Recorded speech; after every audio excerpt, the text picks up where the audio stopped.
Hello student, स्वागत है एक बार फिर से आपका अपने यूट्यूब चैनल टारगेट सेमेस्टर में। आज हम लोग फिर से कवर करने वाले हैं जो 104 है आपका, उसका यूनिट 3 चल रहा है। 30 क्वेश्चंस हम लोग कवर कर चुके हैं। लेक्चर 1 यूनिट 3 का लेक्चर 1 कवर कर चुके हैं, ये है लेक्चर 2, ठीक है ना।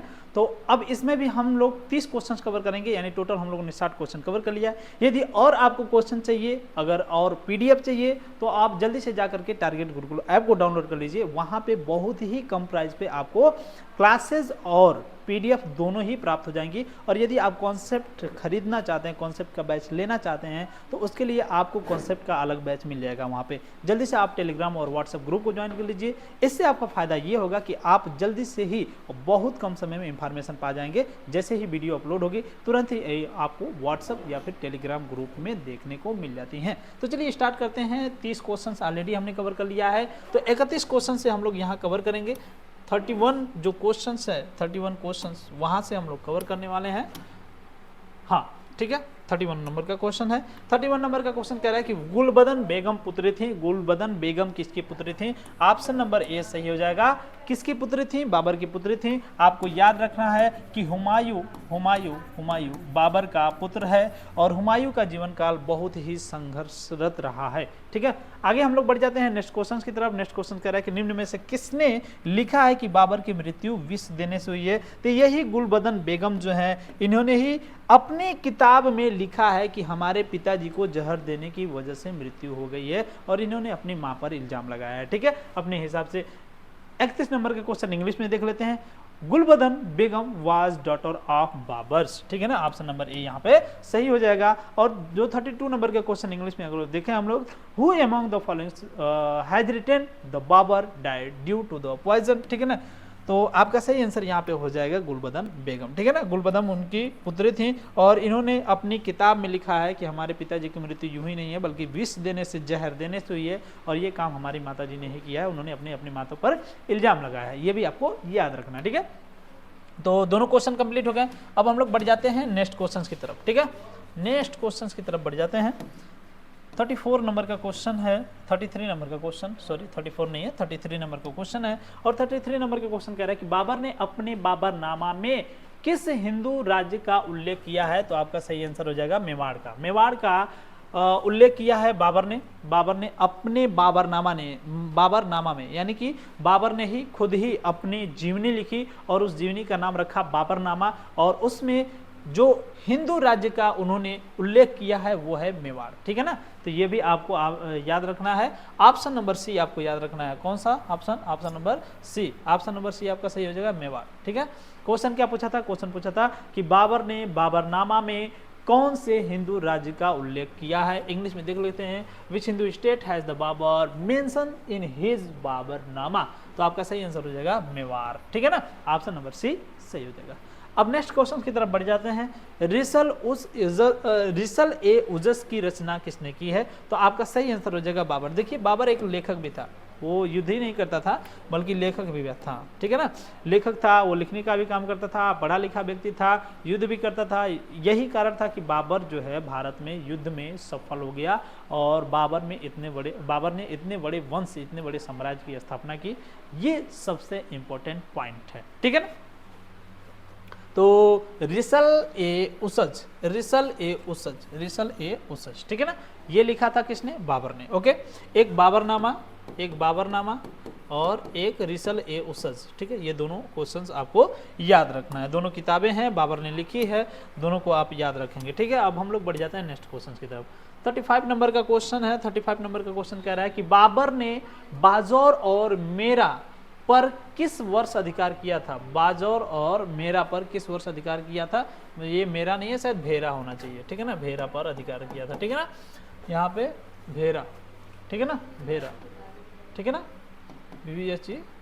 ओके, भेरा पर अधिकार किया था बाबर ने। बाजौर और भेरा पर कब अधिकार किया था? तो 1519 में। 1519 में ये बाबर का पहला आक्रमण है। लेकिन इसमें पिछली वीडियो में हमने कुछ कंडीशन बताए थे। जब भारत पर आक्रमण पहली बार बाबर ने किया था तो 1519 में किया था। टोटल 5 बार बाबर ने भारत पर आक्रमण किया था। सबसे लास्ट आक्रमण 1526 में हुआ। इब्राहिम लोदी की हार हुई। इब्राहिम लोदी की जैसे ही हार हो जाती है, बाबर ने भारत पर मुगल वंश की स्थापना कर देते हैं और उसके बाद मुगल वंश की स्थापना के बाद धीरे धीरे मुगल वंश डेवलप होता जा रहा है। ठीक है, तो ये भी आपको याद रखना है। और 1519 में पहली बार आक्रमण करता है, लेकिन अगर क्वेश्चन पूछे कि पहली बार आक्रमण करने के पश्चात मुगल वंश की स्थापना हुई तो 1526 हो जाएगा। ठीक है ना, दोनों क्वेश्चन में थोड़ा सा डिफरेंस है, आपको याद रखना है, इसलिए मैं पूरा क्लियरिफाई कर दे रहा हूं ताकि किसी प्रकार का कंफ्यूजन ना हो। ठीक है ना, बाबर की मृत्यु 1530 में कहाँ हुई थी? आपका सही आंसर हो जाएगा ऑप्शन नंबर ए, आगरा में हुआ था। ऑप्शन नंबर ए, आगरा में। और एक चीज आपको यहाँ पे समझना है कि जो 1530 में बाबर की मृत्यु होती है तो इसका मृत्यु विष देने से होती है। इसका मेंशन गुलबदन बेगम ने किया है, गुलबदन बेगम ने। इन्होंने अपनी पुस्तक लिखी और पुस्तक में इन्होंने कहा कि मेरे पिता की मृत्यु यूं ही नहीं बल्कि विष देने से, जहर देने से हुई। और इन्होंने अपनी माता पर इल्जाम लगाया था कि हमारी माता ने हमारे पिताजी को जहर दे दिया जिसकी वजह से हमारे पिता की मृत्यु हो गई। और बाबर का ही पुत्र था, हुमायूं। मैं बार बार इसलिए बता रहा हूँ ताकि आपको ये पूरी तरीके से रटा दिया जाए, एग्जाम में किसी भी प्रकार की प्रॉब्लम ना हो। ठीक है, चलें अब आगे बढ़ जाते हैं नेक्स्ट क्वेश्चन की तरफ। नेक्स्ट क्वेश्चन से आपका 37 नंबर का क्वेश्चन है। क्वेश्चन कह रहा है कि प्रारंभ में बाबर के शव को आगरा के आराम बाग में दफनाया गया, बाद में दफनाया गया, तो बाद में उसे काबुल में दफना दिया गया है। Initially Babur's body was buried in Aram Bagh of Agra, later was the buried. तो आपका सही आंसर हो जाएगा काबुल। ठीक है ना, ऑप्शन नंबर ए, काबुल आपका सही हो जाएगा। ठीक है, अब हम लोग बढ़ जाते हैं नेक्स्ट क्वेश्चन की तरफ। किस मुगल शासक का मकबरा भारत में नहीं है? तो ये बाबर ही है, क्योंकि इसका जो मकबरा है वो कहाँ चला गया? वो काबुल में चला गया है। इसको भी आपको ध्यान रखना। पहले था आगरा में था, लेकिन बाद में कहाँ चला गया? काबुल में चला गया। इसको भी आपको ध्यान में रखना है। ठीक है ना, तो क्वेश्चन ये बहुत इंपॉर्टेंट क्वेश्चन है, ये 101% कर लीजिए, ये 101% कर लीजिए, और ये बहुत ही इंपॉर्टेंट क्वेश्चन है। ठीक है ना, अब हम लोग बढ़ जाते हैं नेक्स्ट क्वेश्चन की तरफ। 38 नंबर का क्वेश्चन है। 38 नंबर का क्वेश्चन खत्म। 39 नंबर का क्वेश्चन है। 39 नंबर का क्वेश्चन कह रहा है कि बाबर का मकबरा कहाँ स्थित है? तो आपका सही आंसर हो जाएगा काबुल। इसके बारे में हमने आपको ऑलरेडी बता दिया। ठीक है ना, ऑप्शन नंबर ए, काबुल सही हो जाएगा। Where is the Babur tombs located? Babur tombs located कहाँ है? तो ये काबुल है। ठीक है ना, पहले कहाँ था? पहले था आगरा में। ठीक है ना, बाद में कहाँ चला गया? बाद में चला गया काबुल में। ठीक है ना, 40 नंबर का क्वेश्चन है। क्वेश्चन कह रहा है कि निम्न में से किस मुगल सम्राटों ने स्वयं अपनी आत्मकथा लिखी है? Which of the following Mughal emperor road his own autobiography? तो आपका सही आंसर हो जाएगा बाबर एवं जहांगीर। बाबर एवं जहांगीर ने अपनी आत्मकथा अपने ही हाथों लिखी है। ऑप्शन नंबर बी यहाँ पे सही हो जाएगा। ठीक है ना, तो ये 40 नंबर का क्वेश्चन था। अब हम लोग बढ़ जाते हैं नेक्स्ट क्वेश्चन की तरफ। नेक्स्ट क्वेश्चन से आपका 41 नंबर का क्वेश्चन है। क्वेश्चन कह रहा है कि बाबर ने भारत पर कितनी बार आक्रमण किया? देखिए, मैं चिल्ला करके कई बार बताया हूं कि बाबर ने भारत पर 5 बार आक्रमण किया। कितनी बार?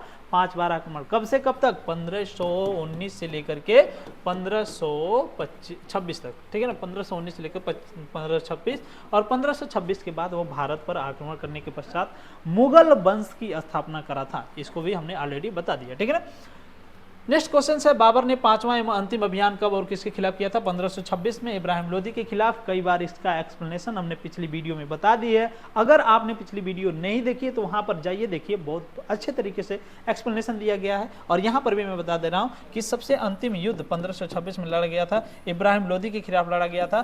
तुगलुमा पद्धति का युद्ध किया गया था, तुगलुमा पद्धति। और पहली बार तोपखाने का प्रयोग किया गया था, तोपखाना, यानी कि तोप का पहली बार यहाँ पे प्रयोग किया गया था, जिसकी वजह से इब्राहिम लोदी हार गया। ठीक है ना, राणा सांगा से 1527 में हारा था, बाबर जीत गया था, और ये खानवा का युद्ध है। ठीक है ना, खानवा का युद्ध है। ठीक है ना, ये भी आपको याद रखना है। ठीक है, अब हम लोग बढ़ जाते हैं नेक्स्ट क्वेश्चन की तरफ।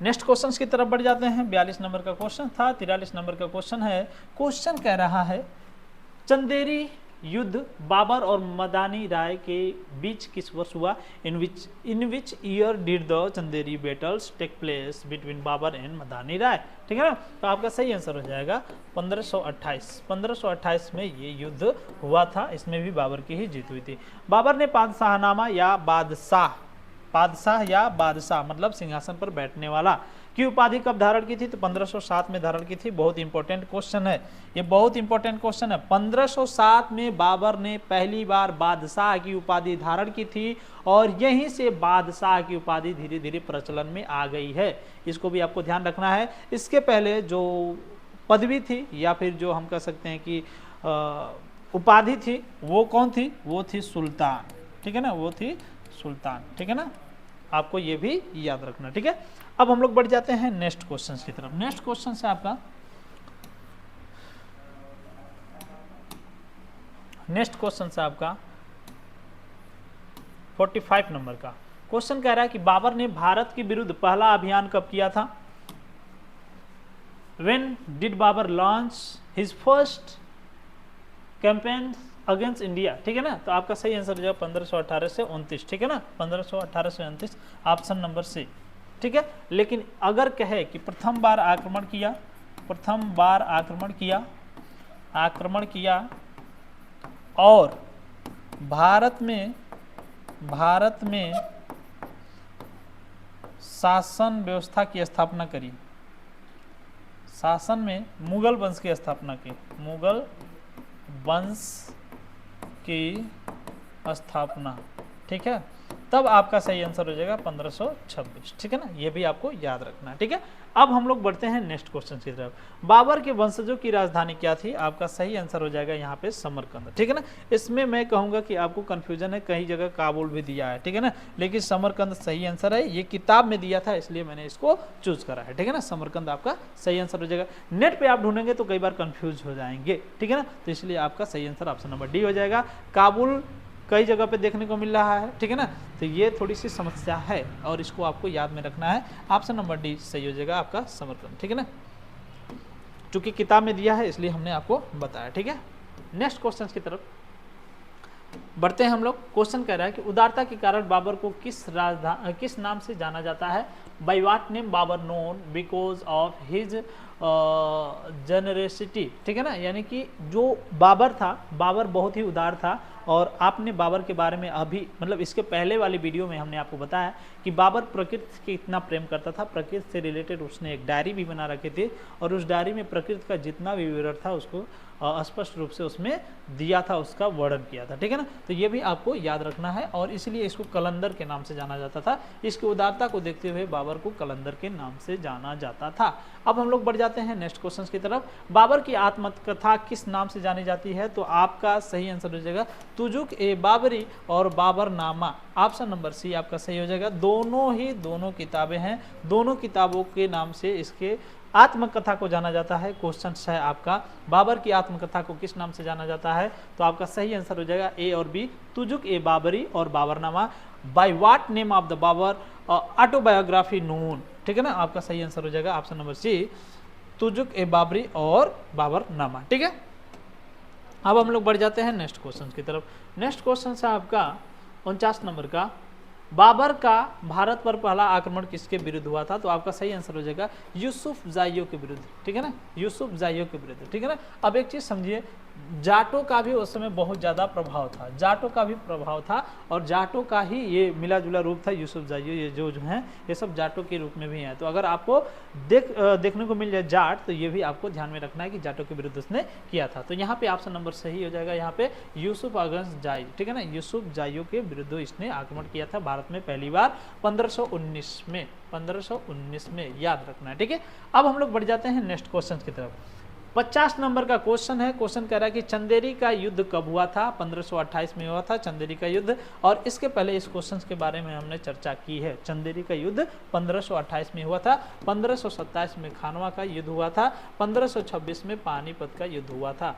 1526 में पानीपत, 1527 में खानवा का युद्ध और 1528 में आपका चंदेरी का युद्ध। ये तीनों के तीनों डेट आपको याद रखना है, ठीक है।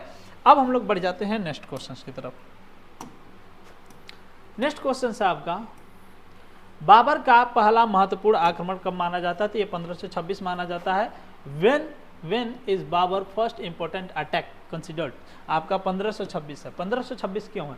1526 इसलिए है क्योंकि 1526 में आक्रमण करने के बाद ही भारत में मुगल शासन की स्थापना हो गई थी, मुगल वंश की स्थापना हो गई थी, ठीक है ना। अब क्वेश्चन कह रहा है कि बाबर ने काबुल पर कब्जा कब किया था? तो 1504 ईस्वी में, 1504 ईस्वी में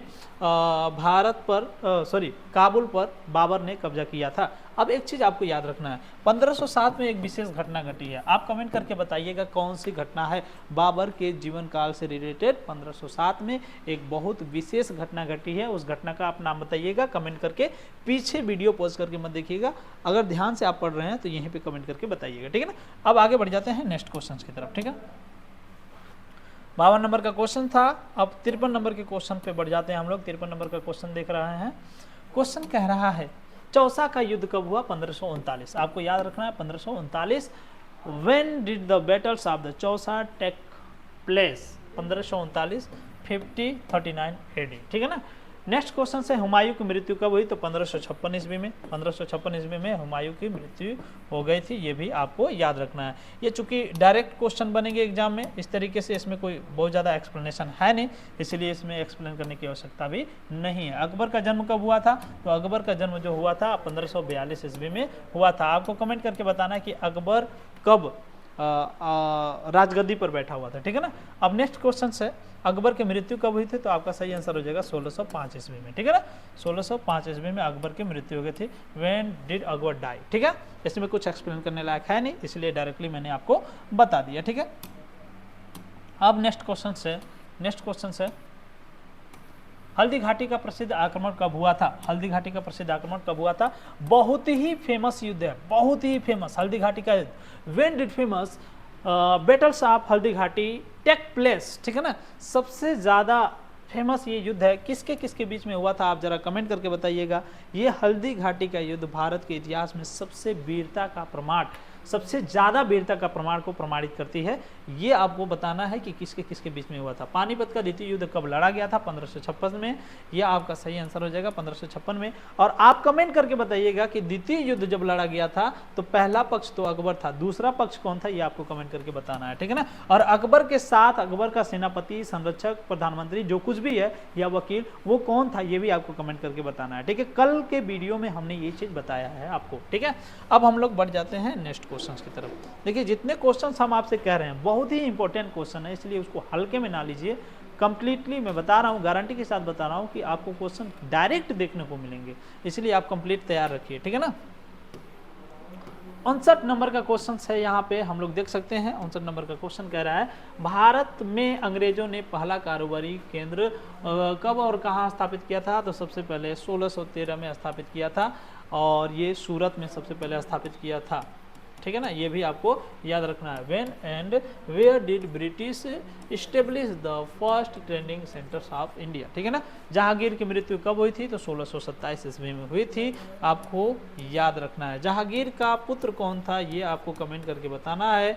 और जहांगीर का पिता कौन था? ये भी आपको कमेंट करके बताना है, क्योंकि ये क्वेश्चंस प्रीवियस ईयर एग्जाम में पूछा है। When did Jahangir die? ठीक है ना, कब उसकी मृत्यु हुई थी जहांगीर की, ठीक है ना। ऑप्शन नंबर ए यहाँ पे सही हो जाएगा 1627 में, ठीक है ना। तो आज के लिए सिर्फ इतना ही, मिलते हैं फिर से नेक्स्ट वीडियो में। मैं फिर एक बार रिक्वायरमेंट करूंगा कि अब की बार आपसे गलती हो गई, कोई बात नहीं, नेक्स्ट ईयर में आप कोर्स को परचेज करें ताकि किसी भी प्रकार की समस्या ना हो। कॉन्सेप्ट कोर्स अलग है, ऑब्जेक्टिव कोर्स अलग है, आप किसी भी कोर्स को परचेज कर सकते हैं। मिलते हैं नेक्स्ट वीडियो में, तब तक के लिए बाय।